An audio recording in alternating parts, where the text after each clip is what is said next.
Ilustrísimas autoridades, señoras y señores, como presidente de Nueva Economía Forum, tengo el honor de darles la bienvenida a este acto del Fórum Europa, que organizamos bajo el mecenazgo de Asisa y Cabify. Tenemos la satisfacción de recibir de nuevo como ponente de esta tribuna, anteriormente la hemos tenido en 3 ocasiones, a la comisaria de Comercio Malmström, a la que va a presentar nuestra ministra de Industria y Comercio en funciones. La tribuna es suya.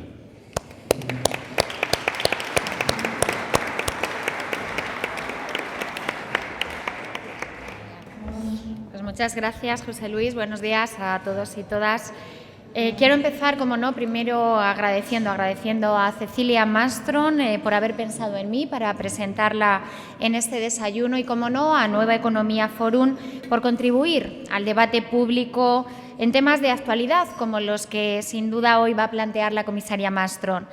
De Cecilia me gustaría destacar el gran trabajo que ha desarrollado en estos últimos 5 años como máxima responsable de comercio de la Comisión Europea.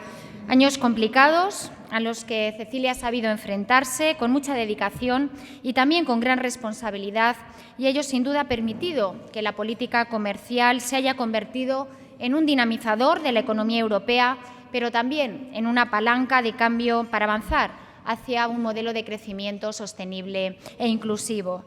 Su mandato ha estado marcado, sin duda, por enormes desafíos en la política comercial, pero también por muchos logros significativos, y especialmente en estos 2 últimos años en el que nos hemos enfrentado a una creciente escalada de tensiones comerciales. Por un lado, Estados Unidos parece haber abandonado el multilateralismo, dando un giro proteccionista que sin duda ha afectado a sus relaciones comerciales con la Unión Europea.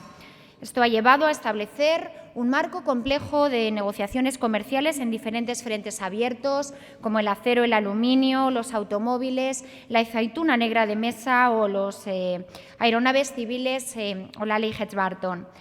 Por otro lado, las delicadas relaciones comerciales con China por las prácticas comerciales desleales o la transferencia forzada de tecnología por parte de este país, que han obligado a la Comisión a mostrarse activamente en contra en todo tipo de foros internacionales. Aunque compartimos la preocupación de Estados Unidos por las prácticas de China, sin duda, rechazamos plenamente las soluciones planteadas por la Administración Trump para hacer frente a este desafío. La vuelta a estrategias de carácter unilateral en detrimento de un enfoque global e integrador a nivel multilateral no son la solución. Las crecientes tensiones comerciales entre Estados Unidos y China generan graves distorsiones en el comercio global, y España y la Unión Europea defienden y entienden que es necesario que todos los países compitan en un marco de igualdad de oportunidades. Por último, nos enfrentamos también al desafío que nos ha planteado el Brexit y, sin duda, la negociación del mejor acuerdo posible para la salida del Reino Unido de la Unión Europea, pero también la aprobación de planes de contingencia ante un eventual Brexit sin acuerdo para el que España se está preparando.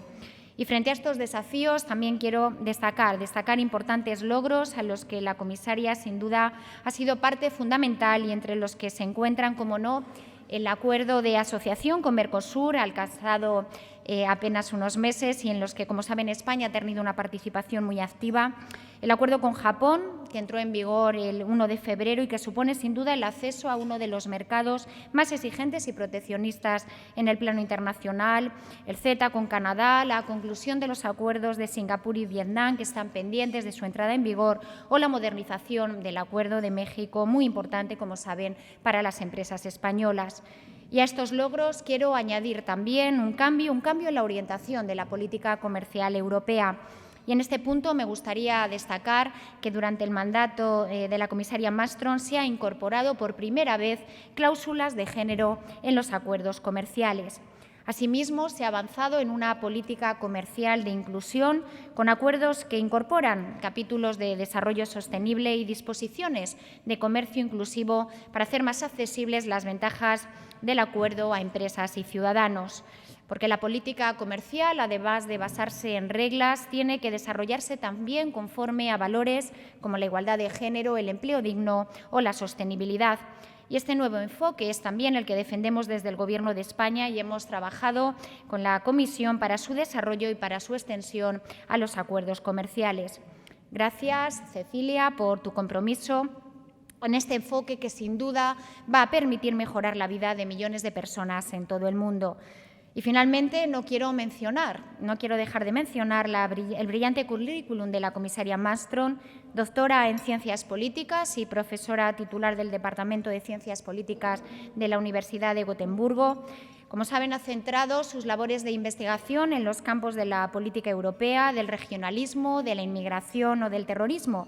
Además, habla muchos idiomas y entre ellos el español. Fue ministra de Asuntos Exteriores del Gobierno sueco entre 2016 y 2010, 2006 y 2010, eurodiputada entre 1999 y 2006, antes de hacerse cargo de la cartera de Asuntos de Interior de la Comisión entre 2010 y 2014. Y en este momento pasó a ocupar el cargo de comisaria de Comercio que, como saben, ha venido desempeñando durante los últimos 5 años. Y sin más dilación, le cedo la palabra a Cecilia Malmström. Muchas gracias.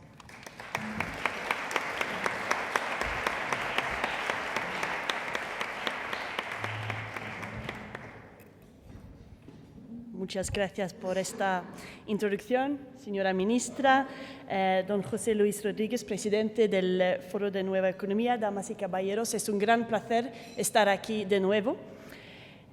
Como comisaria de Comercio estoy encantada de estar en Madrid, en España, un país moderno y abierto al mundo, que se ha beneficiado en los últimos años del comercio internacional, impulsando la economía y ayudando a salir de la crisis que tanto ha golpeado a este país.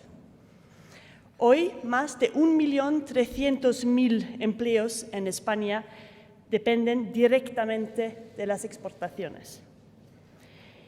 Pero España no ha descubierto ahora el comercio. Es una tradición de muchos siglos, claro.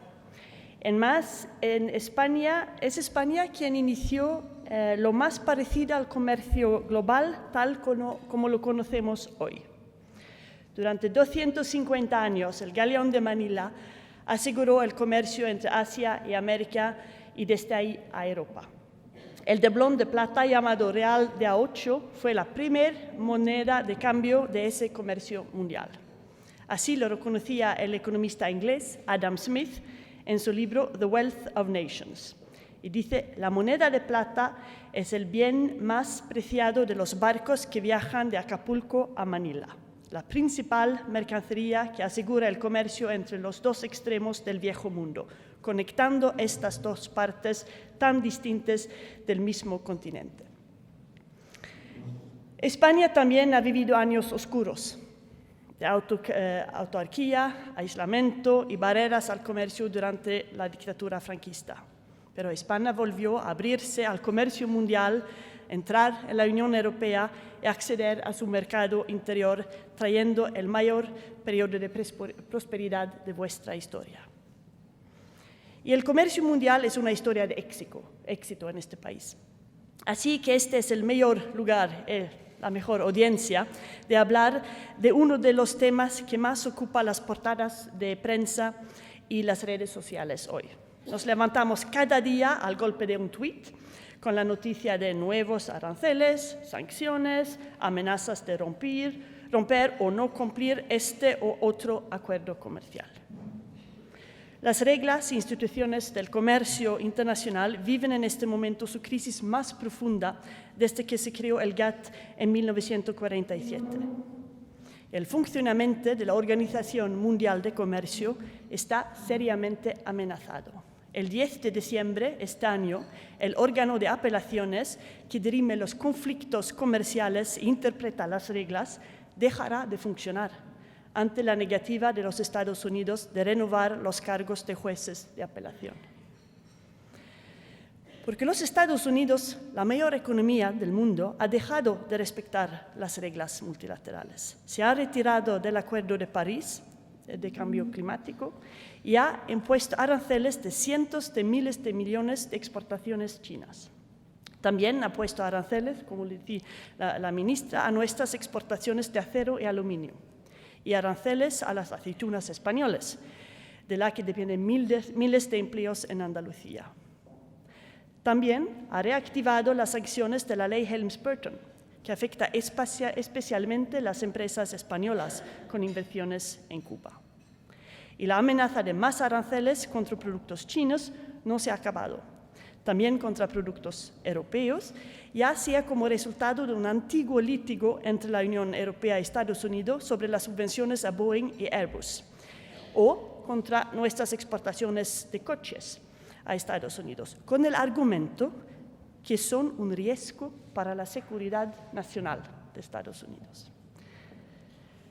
La guerra de aranceles entre Estados Unidos y China también nos está afectando. El mayor exportador de coches de Estados Unidos es BMW. Y estos coches fabricados en Carolina del Sur contienen muchas piezas europeas, españolas, y esos coches se enfrentan ahora a aranceles muy elevados en China. Y todas las cadenas globales de producción están así afectadas de alguna manera. Pero la culpa no es solo de Estados Unidos. China se ha beneficiado enormemente del comercio desde su ingreso en la OMC en el año 2001. Ha abusado del sistema de comercio abierto y justo mientras China mantenía un capitalismo de Estado con subvenciones masivas, sectores cerrados a la competencia extranjera, posición dominante de sus empresas estatales en casi todos los sectores.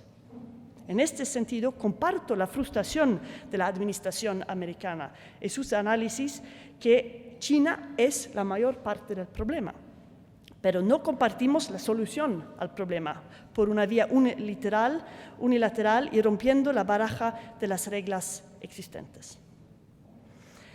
Frente a esta espiral de tensión comercial, la respuesta europea es triple.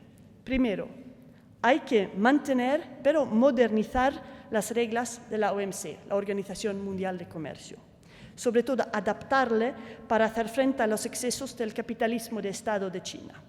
Reformar las reglas sobre subvenciones, sobre las empresas estatales y la transferencia forzada de la tecnología que sufren nuestras empresas. Segundo, soy consciente que reformar la OMC, una organización con 164 miembros, no va a ser fácil, llevará tiempo. Por eso, seguiremos negociando acuerdos bilaterales y regionales con otros países aliados que lo deseen. Acuerdos que son sostenibles y mutuamente beneficiados basando sobre las reglas internacionales. Tercero, tenemos que generar más confianza por parte de los ciudadanos en el comercio mundial para que vean sus beneficios. Porque la globalización no tiene marcha atrás. A todos nos gusta algo de ello, como viajar por el mundo, tener el móvil teléfono, la última generación, pero también nos disgusta, creo, la desigualdad, los paraísos fiscales, la contaminación. Se ha culpado el comercio de muchos problemas y por razones diferentes. Algunos lo culpan de que el 1% de la población sea más rica. Otros dicen que destruyó empleos que se fueron de China a China. Y muchos hablan de déficits comerciales y caen en la trampa de confundir saldo comercial con un saldo bancario, creyendo que las importaciones son malas y exportaciones son buenas. Los acuerdos comerciales han sido criticados por reducir los estándares de protección a los consumidores o a la salud alimentaria. Han habido debates sobre los acuerdos de inversiones que permitan a las empresas extranjeras pedir compensaciones millonarias a los gobiernos que legítimamente cambian las leyes. Y ese es un tema de actualidad en España con las reclamaciones de las empresas de energía renovables. Todo esto ocurrió después de una dolorosa crisis económica, cuyas cicatrices aún son visibles hoy. y también por los cambios como resultado de la globalización y otros cambios, la digitalización, la robotización, que han destruido algunos empleos, pero también hayan creado otros. En muchos sentidos, el comercio se convirtió en un chivo expiatorio ante estos problemas. Y todo ello mezclado en un debate dominado por fake news, o como decía todavía Calderón de la Barca, mucho poder tienen las mentiras cuando parecen verdaderos. Si bien algunas de las críticas fueron injustas, otros tenían razón. Asumimos muchas de estas críticas. Si los acuerdos se negociaban a puerta cerrada, sin suficiente control. Iniciamos un ejercicio de transparencia, publicando los textos de los acuerdos y toda la información después de cada ronda de negociación.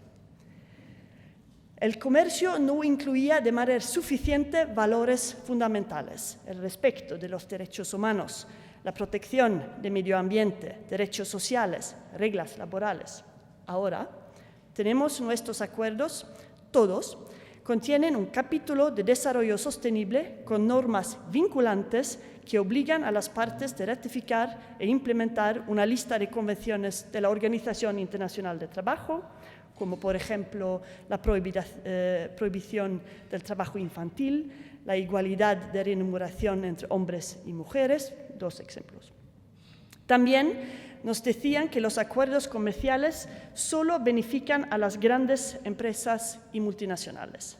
Ahora incluimos capítulos que favorecen a las pequeñas y medianas empresas, eliminan barreras administrativas e incluyen más información gratuita sobre trámites aduaneros. La Unión Europea ha sido uno de los negociadores comerciales más activos del mundo en los últimos años. Hemos cerrado acuerdos con muchos países. Japón, Canadá han entrado en vigor y están produciendo importantes incrementos de nuestras exportaciones. Hemos concluido negociaciones con Vietnam, con Singapur, que entrarán en vigor en los próximos meses. Vietnam depende de la confirmación del Parlamento Europeo. Sé que hay algunos diputados y diputadas aquí. Tenemos un nuevo acuerdo de asociación con México. Está prácticamente acabado a la espera que México nos envíe los últimos elementos. Y al finales de junio concluimos el acuerdo con Mercosur, Argentina, Brasil, Paraguay, Uruguay, después de 20 años de negociación. Y aún no hemos terminado. Continuamos negociaciones con Indonesia, Túnez, Chile, Nueva Zelanda, Australia y un acuerdo de inversiones con China. Cada esto es un señal que juntos creemos que el comercio es una buena cosa, que las guerras comerciales no lo es y que es algo que está bien para los ciudadanos y nuestras empresas. El acuerdo entre la Unión Europea y Japón cubre más de una cuarta parte del PIB mundial. El acuerdo con Canadá contiene reglas nuevas y modernas en inversiones, desarrollo sostenible, propiedad intelectual. Vietnam es el acuerdo más ambicioso que hemos firmado con un país en desarrollo, es en una zona de gran potencial de crecimiento. Y el acuerdo con México incorpora por primera vez un capítulo de lucha contra la corrupción. El acuerdo con Mercosur abre a nuestros exportadores un mercado de 260 millones de personas con culturas y gustos muy similares a las europeas. Conlleva la mayor eliminación arancelaria de la historia. Las exportaciones españolas pagan ahora 500 millones de euros al año en aranceles que se ahorrarán al entrar en vigor. Casi 10.000 empresas españoles exportan hoy al Mercosur y el 90% son pequeñas y medianas empresas. Estas exportaciones generan 40.000 puestos de trabajo directos. Y esto es hoy, antes de la entrada en vigor. Y calculamos que las exportaciones se pueden duplicar en 5 años después de la entrada en vigor del acuerdo. Esto es 7.000 millones más en exportaciones solo de España. Esto sucede porque el acuerdo elimina aranceles muy elevados. Los automóviles y piezas pagan un arancel de 35% hoy. Los vinos pagan un arancel de 27%. 357 denominaciones de origen serán protegidas contra la falsificación. Jamón de jabugo, queso manchego, vino de Rioja. Es la mayor lista de denominaciones protegidas en un acuerdo comercial. Pero hablar de Mercosur nos trae estos días imágenes de incendios en el Amazonas y el cambio climático. Es muy triste y muy preocupante lo que está pasando.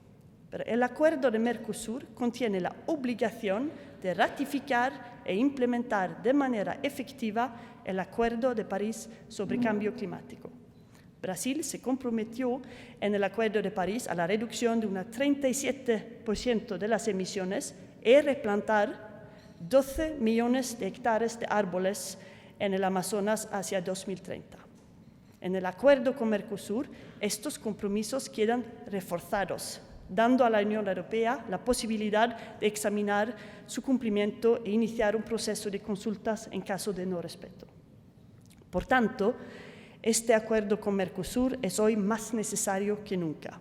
El acuerdo no es el problema de los incendios en el Amazonas, tampoco es la solución, pero sí va a ayudar a Brasil que respete sus propios compromisos y sus propias leyes. Damas y señores, los próximos meses van a ser difíciles para el comercio mundial. La Unión Europea va a resistir entrar en la escalada de aranceles en el diente por diente. Vamos a continuar nuestro esfuerzo para reformar a la OMC y al tiempo vamos a seguir abriendo nuevos mercados a través de acuerdos bilaterales, ayudando a la economía y creando puestos de trabajo. Necesitamos el coraje y la determinación de los comerciantes españoles que viajaban de Acapulco a Manila y de los empresarios que en los 80 empezaban a exportar a Francia y a Alemania. España, una vez más, tiene que liderar un comercio mundial estable y abierto, que el comercio sigue siendo un motor de prosperidad en Europa, resistiendo el proteccionismo. Estos son los deberes de vuelta al colegio. Ministra, y lo hace muy bien, sindicatos, empresas, periodistas, influencers, a todos les invita a que participen activamente y apoyen el comercio mundial, demostrando los beneficios de un comercio global, abierto, más justo y duradero para el beneficio a las siguientes generaciones. Gracias.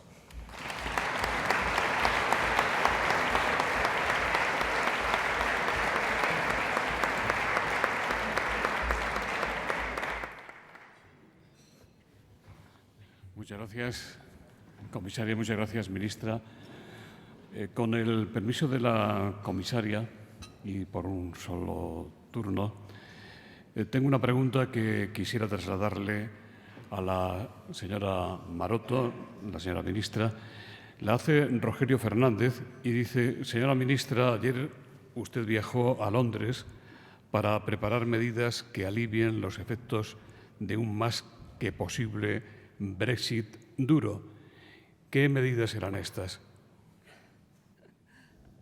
Bueno, voy a ser muy breve porque hoy la protagonista es la comisaria, pero para responder a la pregunta, la visita que efectivamente hicimos ayer, más que para preparar, era para actualizar, para reforzar, puesto que, como saben, en marzo aprobamos el Real Decreto Ley 5/2019, que contempla ya medidas, un gran plan de contingencia para abordar un posible Brexit sin acuerdo. Los acontecimientos nos llevan a ser realistas, hay mucha incertidumbre, de hecho ayer se vivió en el Parlamento británico una sesión complicada y ese realismo pues lo llevamos a la acción del Gobierno y, por lo tanto, ayer las reuniones de trabajo fueron con la Oficina Comercial, también con Turismo y con la Cámara de Comercio de España en Reino Unido, y lo que queríamos era actualizar, reforzar ese plan de contingencia que, como saben, lo que trata de preservar es, por un lado, los intereses de los ciudadanos, y el plan de contingencia que aprobamos en marzo habla de temas tan importantes como los títulos académicos, académicos, como la seguridad social o como,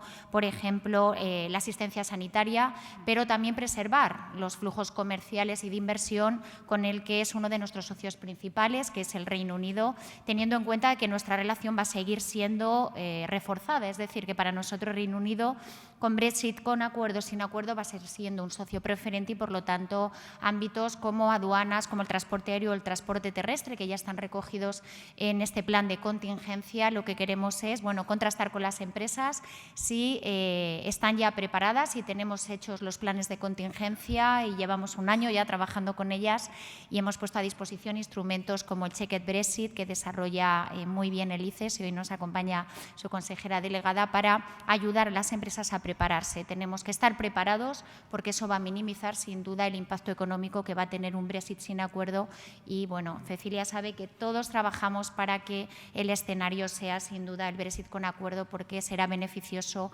para Reino Unido y, por supuesto, para los Estados miembros. Muchas gracias. Ahora ya para la comisaria Malmström. Carolina Delgado dice, esta mañana la presidenta electa de la Comisión Europea, von der Leyen, dará a conocer los nombres de los nuevos comisarios y el reparto de carteras. A pocos meses de su relevo, el de usted, y tras un brillante desempeño en 2 legislaturas, ¿qué balance hace usted de este periodo y qué pronóstico de los retos que la nueva Comisión habrá de enfrentar, entre ellos el Brexit, la guerra comercial y el cambio climático? Sí. Gracias. Pues he tratado de resolver muchos problemas globales con la ministra y otros, pero temo que algunos quedarán el 1 de noviembre por la próxima comisión. Entonces, mi sucesor, y sabremos el nombre en 2 horas, tendrá trabajo también. Y claro, el Brexit va a dominar todo el trabajo de la nueva comisión. En el ámbito de comercio, claro, las relaciones con Estados Unidos, esta guerra comercial que hay entre ellos y China, amenazar nuestras relaciones bilaterales para evitar más aranceles, que se escala la situación entre nosotros, es algo que es una prioridad muy grande. Claro, también con China, estamos negociando un acuerdo de inversión con China. Hay progreso, va despacito, pero hay progreso para convencer también a los chinos que ellos han ganado mucho en el comercio global y con la entrada en el OMC, pero también tienen que tomar más responsabilidad para salvaguardar el sistema multilateral, porque si no nos hará daños a todos, incluido a China, y que cambian algunos de sus métodos. Y después, que las negociaciones que estamos haciendo que se acaban y que, por ejemplo, los acuerdos entran en vigor, que sean ratificadas, que sean examinadas por todos los elementos, el Parlamento Europeo, los gobiernos, parlamentos nacionales como el Mercosur, así. Entonces yo creo que mi sucesor tendrá trabajo estos 5 años que vienen también. Dionisio Robles le pregunta cómo se pueden resolver las grandes tensiones que afectan a la industria siderúrgica europea, tanto para el acero como para el aluminio. Sí, esto es algo que nosotros consideremos estos aranceles, el acero y el aluminio, como una cosa que es ilegal, que no es algo que está permitido según las reglas del OMC. Por eso la Unión Europea, pero también 11 otros países del mundo hemos transmitido esta reclama al OMC para decir que esto no se puede hacer. Estamos discutiendo con los americanos para que se anula estos aranceles, porque hacen daño a compañías españolas, europeas, pero también a las compañías americanas, porque necesitan acero español, porque no se produce en Estados Unidos. Entonces el acero vuelve mucho más caro para ellos y es una cosa que se quejan, claro, de esto. Entonces estamos tratando de ver si podemos anular a esto. hasta ahora sin éxito, pero no es por falta de no tratar, y continuaremos esto también porque sabemos que sufren mucho las compañías. Entre otros, hemos haciendo medidas de salvaguardia para tratar de proteger las compañías europeas, y estamos discutiendo de una manera muy regular con los Estados miembros cómo hacer esto del nivel exacto para no herir también las importaciones y de encontrar el nivel exacto. Y vamos a discutir de esto durante el mes de septiembre. Cristina Ganuza, de Radio Nacional de España, y Eduardo Ortega, de El Economista, le preguntan sobre ese tema. Francia e Irlanda amenazan con bloquear el tratado con países del Mercosur. ¿Qué va a hacer la Comisión Europea para garantizar que ese tratado finalmente entre en vigor? Pues el acuerdo con Mercosur negocia la Comisión por parte de los Estados miembros. La Comisión Europea no hace comercio con nadie. Estamos negociando en el basis de un mandato que nos han dado los Estados miembros. Y durante todas estas negociaciones, de una manera muy regular, estamos discutiendo con los ministros, con los embajadores, con los distintos comités para informar lo que está pasando. Entonces, cuando finalmente hemos concluido este acuerdo en junio, los Estados miembros estaban informados de lo que estamos haciendo. Y este acuerdo ha sido declarado en Osaka. Con el presidente francés presente y el presidente del gobierno español y otros también allí estaba allí, ¿no? Sí, en G20, sí.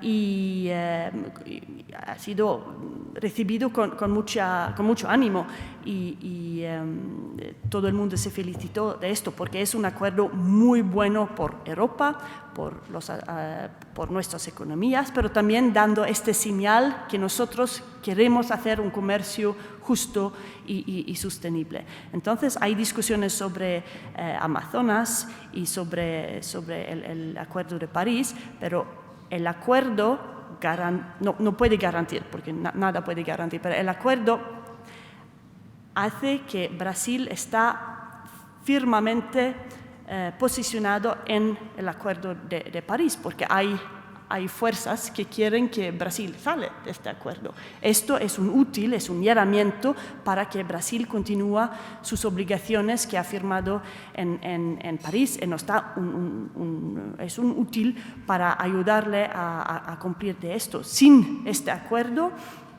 no tendremos herramientas. Entonces yo creo que es en el interés también de Brasil demostrar que van a respetar lo que han puesto allí, porque si no, claro, habrá problemas con la ratificación en los países. Esto lo habrá, pero este acuerdo lo hemos hecho sobre un mandato muy claro de los Estados miembros, incluido Francia, Irlanda y otros. Santiago Ojeda precisamente le preguntaba a comisaria sobre este tema. ¿Cómo cree que Bolsonaro, conociendo cómo es, va a reaccionar a las presiones de Irlanda y Francia? Bueno, yo nunca he encontrado al presidente Bolsonaro y quizás que no estamos de acuerdo sobre todas las políticas, pero en este acuerdo está muy claro y su equipo de negociación ha afirmado esto, que esto es las obligaciones que tiene Brasil. Y si no le respetarán, bueno, yo creo que será difícil ratificar este acuerdo. Y este acuerdo es muy bien y muy importante por la economía brasileña también. Rocío Regidor, de Es Radio, dice, ¿cómo cree que puede afectar a Europa y particularmente a España la más que posible llegada al poder de Alberto Fernández en Argentina? Don Alberto ha amenazado con salirse del acuerdo Unión Europea-Mercosur si finalmente él sale elegido como presidente de Argentina. Pues yo prefiero no hacer especulaciones en esto y ya veremos después las elecciones. Me lo temía. Con micrófono, por favor, el nuevo consejero de Economía de la Comunidad de Madrid, don Manuel Jiménez Rasero. Muchas gracias, José Luis. Comisaria, autoridades, muchas gracias. Es un honor tenerle aquí en Madrid. Soy Manuel Jiménez, consejero de Economía de la Comunidad de Madrid. Dos preguntas, una muy de corto plazo y otra más de carácter institucional. La de corto plazo me gustaría que nos explicara cuáles son las medidas inmediatas de ataque previstas por la Comisión Europea para la paralización del mecanismo de resolución de disputas del Appellate Body de la OMC. No en el largo, sino con carácter inmediato. Conocemos las iniciativas más en profundidad de reestructuración, pero me gustaría que nos explicara qué va a suceder el día inmediatamente después del bloqueo. En cuanto a la cuestión más institucional o de largo plazo, los tratados recientemente firmados, desde el CETA en adelante, se constata una muy considerable preocupación por el comercio justo, que no es lo mismo que un mundo más justo. En este sentido, constatamos noticias como en estos días China consigue aquel viejo propósito de conectar las dos costas de África mediante un ferrocarril. Son políticas comerciales muy intensamente o esencialmente vinculadas a la visión del mundo que tiene China.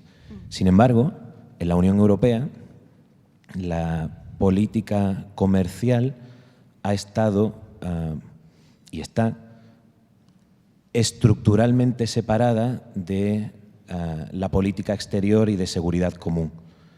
Ahora que cumple su mandato como comisaria, me gustaría que nos diera su visión sobre cuál va a ser el futuro de la relación de la política comercial y la política exterior y seguridad común en un plano institucional, siendo como además va a resultar que vamos a tener un Mr. PESC español.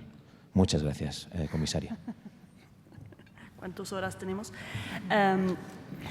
Gracias. Su primera pregunta sobre el Appellate Body. La situación es muy grave porque en diciembre el sistema no funcionará. Hemos tratado con otros Estados miembros de la OMC de poner propuestas para reformar y modernizar el sistema, porque claro, no es perfecto, pero hay que mantener la independencia y la integridad de este sistema. Entonces hemos hecho propuestas para ver si los americanos pueden enrollarse en una discusión para perfeccionar o modernizar el sistema. Hasta ahora, sin éxito. Entonces, si no cambian su opinión, no habrá jueces en diciembre. Entonces, ¿qué podemos hacer? Bueno, una variación será de duplicar el sistema en paralelo.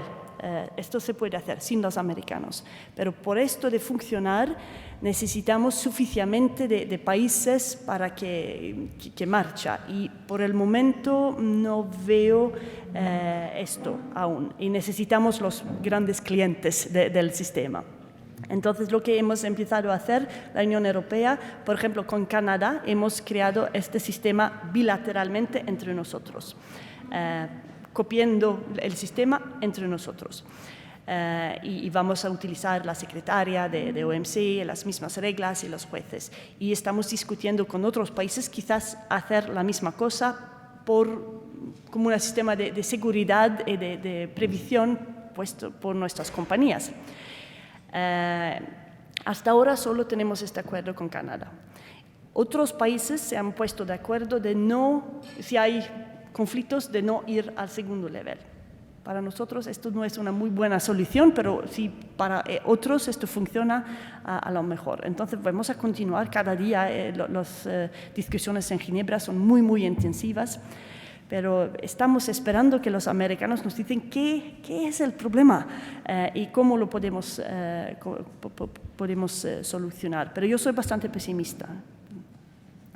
Y en esto estamos totalmente de acuerdo en el sede de la Unión Europea. Por su segunda pregunta, es mucho más difícil y estratégico. Yo creo que hemos mejorado la coordinación interna estos últimos años en la comisión de Jean-Claude Juncker, de tener mucho más coordinación entre desarrollo, comercio, la política exterior clásica y la diplomacia económica también. los comisarios y nuestros colaboradores nos veamos muy a menudo para tratar de coordinar estas cosas vis-à-vis países otros países.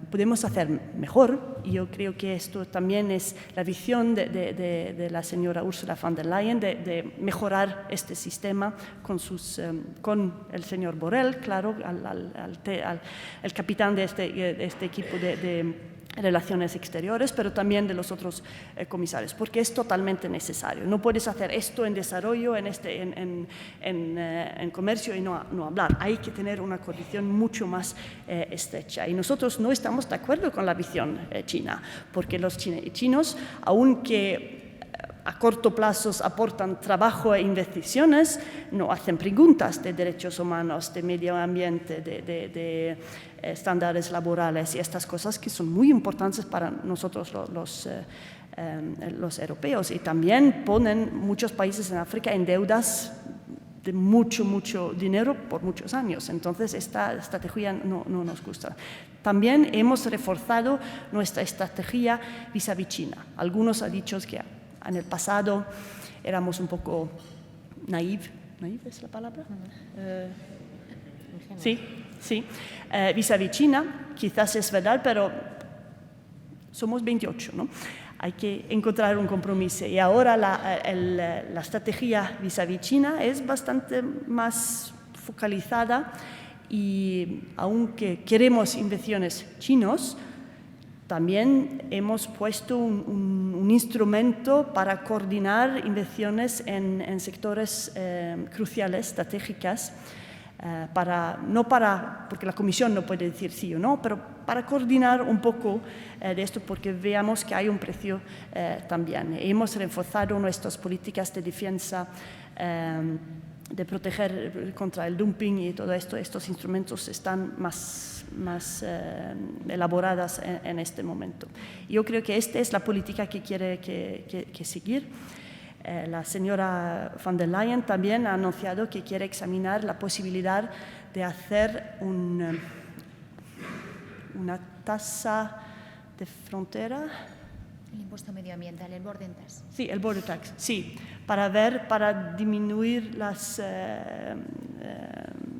influencias en el climático. Yo creo que se puede hacer, pero hay que pensar realmente cómo hacerlo de una manera no discriminatoria y que cumplye con las normas del OMC. Entonces, para ella esto es una cosa de prioridad, pero exactamente cómo hacerlo en cooperación con los colegas y el señor Borrell, bueno, no es para mí de decidir, pero realmente esto no es una opción, es obligatorio hacerlo, porque si no, no vamos a sobrevivir. Europa tenemos una voz muy fuerte, pero no somos solos en este mundo y hay que volver mucho más estratégicos. Vis-à-vis China, pero vis-à-vis otros países también. La eurodiputada española, socialista, Inmaculada Rodríguez Piñeiro, dice: la política comercial puede jugar un papel fundamental en la defensa de los derechos humanos y bajo su liderazgo se ha puesto de manifiesto. ¿Podría informarnos de cómo va la alianza contra la tortura que promueve la Unión Europea? Y como ha señalado la ministra Maroto, es fundamental incorporar la perspectiva de género en los acuerdos comerciales. ¿Puede informarnos de los avances alcanzados? Sí, seguro que la ministra tiene opinión sobre esto también, pero sí, gracias, Ima. Contenta de verte aquí. Sí, el comercio puede ser un útil muy potente para contribuir a otros objetivos que tenemos, que está basado en nuestros valores. Por ejemplo, hemos creído hace 2 años con el ministro argentino y el ministro de Mongolia, es una alianza interesante, ¿no? Y Europa, de ver cómo podemos limitar el uso de productos que se puede usar para torturar y matar a la gente. Entonces, puedes matar con esto si es suficientemente fuerte, pero hay productos que se producen en el mundo con un objetivo solo, es torturar. Esto está prohibido en Europa. No se puede producir, no se puede importar, no se puede exportar. Pero en otros países no. Entonces, otros países tienen esta legislación, otros quieren tenerlo. Entonces, ahora somos casi 70 países en el mundo de todos los continentes que quieren trabajar juntos para limitar el uso de tortura y la pena capital, el uso de estos productos. Y estamos trabajando para tener una convención en las Naciones Unidas. Y este trabajo está elaborando, claro, es un poco lento porque son las Naciones Unidas, pero hemos puesto en vigor un expert group del secretario general, del señor Guterres, con experts que van a mirar a esto y que van a hacer una propuesta el año que viene de cómo se puede elaborar esta convención. Entonces, espero realmente que países como España y otros que están muy enrollados en estos valores, que van a continuar esto en el futuro también. Y con la ministra también ha hablado de la importancia de que el comercio sea para todos y todas. Y hemos visto en el mundo y en Europa que las mujeres no pueden beneficiar, no están enrolladas en comercio con las mismas condiciones. Entonces tratamos de ver por qué. Esto no es fácil porque no hay una sola explicación, pero de ser conscientes en nuestros acuerdos de esta inigualdad y de ver cómo podemos trabajar, por ejemplo, con Chile, tendremos esto en nuestro acuerdo, tenemos también con Canadá, y 129 estados han firmado en Buenos Aires una obligación de hacer más. Y por eso estamos organizando seminarios, conferencias, talleres para tratar de educar, pero también de entender, de comprender, de tener más datos. ¿Por qué?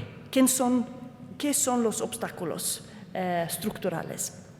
Y vamos a tener una conferencia el 30 de septiembre en Bruselas, Trade for Her, y algunos informes serán presentados a esta ocasión que puede quizás aclarar un poco la situación para tomar este trabajo adelante. Y allí también España y otros países feministas y progresistas espero que nos ayudarán en el futuro de tener esta perspectiva en la cabeza cuando hacemos también comercio. Yo sé que tú todavía haces esto, seguro que la ministra tiene ideas sobre esto también. ¿Quiere añadir algo, doña Rey? No, nada, simplemente lo he dicho en mi intervención. Nosotros llevamos un año ya trabajando por lo que llamamos la política comercial progresista, es decir, además de reglas, valores, y es verdad que en la parte de género hemos sido muy activos. Yo agradezco también a Irma, que nos ha dejado también bueno, pues ese legado de trabajo y que está también en la comisión trabajando en estos ámbitos, porque sin duda el género tiene que estar dentro de la política comercial y las mujeres tenemos que incorporarnos a los beneficios de ese comercio internacional. Hicimos ya un importante debate donde queríamos conocer los obstáculos, tener datos y bueno, pues haremos una aportación y contribuiremos seguro que como país a que el género esté dentro de esos importantes acuerdos comerciales que se están ahora negociando y en los futuros. La última pregunta la hace Juanma Revuelta, de la Fundación Finnova. Dice, el acuerdo de Unión Europea-México abre oportunidades y retos para el sector agrícola y agritech. La Unión Europea puede aportar muchas innovaciones en materia de agua, agricultura sostenible y energía. ¿Cuál es su análisis, señora comisaria, en el campo de la innovación para la agricultura y la ganadería en el nuevo marco Unión Europea-México? Pues sí, estoy totalmente de acuerdo. El acuerdo de México, que es un acuerdo modernizando el último acuerdo de hace 15 o 16 años, habrá muchas posibilidades de exportaciones de productos agriculturas y otros productos técnicos y servicios, pero también de tecnología. Ya hay relaciones entre España, claro, por razones históricas, entre España y México, pero también con México en Europa desde hace muchos años. Este acuerdo es muy ambicioso, habrá las posibilidades de hacer este cambio, estos este comercio, y estamos solamente esperando a los mexicanos de darnos los últimos datos y detalles de los mercados públicos. Allí hay muchas posibilidades también en la tecnología y en agricultura y en otros, y para ver hasta qué nivel van a abrir sus mercados públicos en los distintos estados en México. Esto es un trabajo que ha tomado un poco tiempo, aún no se ha acabado, pero yo espero que muy pronto podemos dar el acuerdo al Consejo, porque todo el otro está listo y habrá claramente posibilidades de España y en muchos sectores de cooperar y de hacer inversiones en México. En nombre de Asisa y de Cabify, que hacen posible este Fórum Europa, don Mariano Silveira, director en Cabify, va a despedir el acto. Muy bien. Pues nada, ministra, muchas gracias por su presentación e introducción, por supuesto. Señora comisaria, ha sido un placer escucharle y que haya compartido con todos qué se ha hecho, qué se está haciendo desde la Comisión para poder tener un comercio global más justo, más inclusivo y sobre todo que permita tener prosperidad para todos los países. Y por supuesto agradecerles a todos los asistentes que nos hayan acompañado hoy y bueno, invitarles a que nos sigan acompañando en las próximas jornadas. Buenos días.